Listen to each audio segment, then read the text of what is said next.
Looks like new fronts are about to start from Yemen and Iraq, while all over the world there are violent riots supporting Hamas. But first, with all the situation in Israel, the families here in Israel are in more need than ever. And me, with your help, will do anything to help them. So I found a nice Jew who helped me to pass the food this week. He brought a big car and together we passed the food to the families. It is all because of you guys. Thank you for standing next to Israel in this hard time. Thank you for your support and your care. I'm afraid with all that is going on, more and more families will go under the poverty line. But I will do everything I can to support the people in need. Thank you again, and now let's start. The estimation is that 203 people are held hostages in Gaza, including 30 children. Thursday, 13 days in war, IDF killed 3 high-ranked Hamas leaders. One of them was Jamila al-Shanti, a first lady, I don't know if you can call her lady, and the widow of Hamas co-founder, Abdel Aziz al-Rantisi. IDF also eliminates terrorists in Judea and Samaria since the beginning of the war. Just on Thursday, we killed many militants with a drone and other methods in Tulkarm. More and more videos released from the massacre on the 7th of October revealed more and more that the terrorists were after civilians. Britain Prime Minister landed in Israel on Thursday. He meets with Benjamin Netanyahu, saying that Great Britain standing with Israel.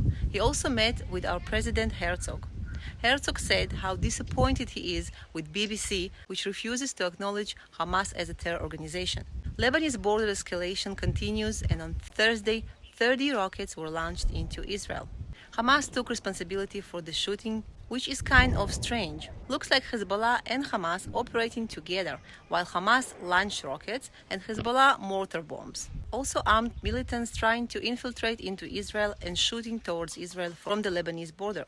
The Lebanese news channel reported that Israel is surrounding a group of 9 people, including 6 journalists and 3 civilians, near a post on the Lebanese border. Out of the group of 9 journalists and citizens who were surrounded by the IDF near the outpost on the Lebanese border, there are also Iranian journalists. According to various reports, there is 1 dead out of the 9 that were released after negotiations between the IDF and the UN. It has been released to the public now that the Israeli Navy prevented an attack on the Israeli gas rig.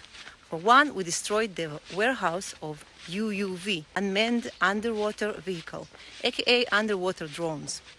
To discourage Hezbollah or Iran from attack, additionally to American warship, Israeli submarines spread out in the Middle East, ready for any actions. Since the beginning of the war, 7 boats tried to infiltrate the Israeli coast from Gaza. 60 terrorists were killed. Good job, Navy. Speaking about the sea, a Thursday night, attacks carried by Iranian-backed Houtis in Yemen were meant to hit Israel. Hamas is trying, just like last Friday, to turn the sympathy with Gaza in the Arab and Western world into actual actions on the ground. A physical movement of crowds of people towards the border and towards points of friction. They're also trying to make an uprising in Israel. It feels like they have succeeded in this mission, and as days go by and more terrorists in Gaza killed, the support for Hamas is growing. Thank you guys again. Please share this video, and I would like to see your comments too.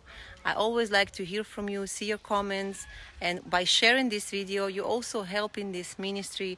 You're helping to spread the truth about Israel, about the Jewish people, and